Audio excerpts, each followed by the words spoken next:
Hey, it's Mike Whitfield with TrainWithFinishers.com, helping you burn more fat by utilizing finishers with your favorite fat loss programs. And today I want to talk about what's called active recovery. Now, as you know, most of my finishers typically last as little as a minute all the way up to, say, around 10 minutes. That's typically out of the norm, but that's actually what I'm going to talk to you about today is the longer finishers.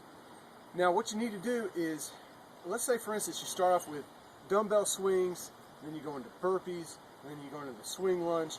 Obviously, your body is going to get so fatigued that it won't be able to continue. The idea behind a finisher is to allow you to put full effort into each and every exercise. So that's why I like to use what's called active recovery. So sometimes I'll put in 2 to 3 harder exercises, and then we'll do something like a stability ball plank, a push-up plank, a regular plank, maybe jumping jacks, total body extensions, things like that.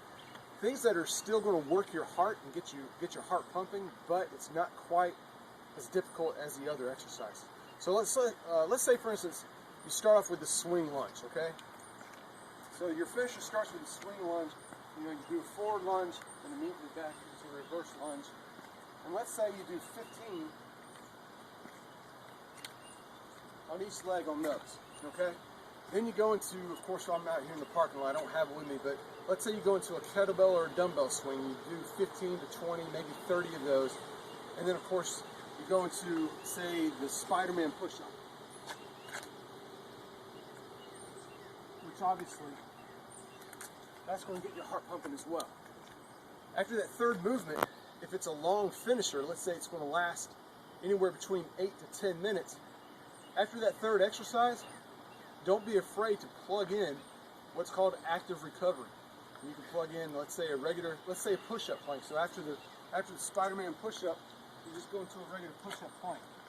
You just keep your abs embraced, and you hold that for 30 seconds. Now, there's some finishers in the manual, or in some of my manuals, where you don't have that in there. You don't have the active recovery movement, but don't be afraid to plug one in to match your fitness level. And that's one way that you can still keep the heart rate going as you recover. Of course, you work your course, that's a bonus as well. And then that way you can continue with the finisher and give in each and every exercise your best effort. So that's just one way that you can actually manipulate a finisher, if you will, to your fitness level. So try that out. This is Mike with TrainWithFinishers.com, and I'll talk to you soon.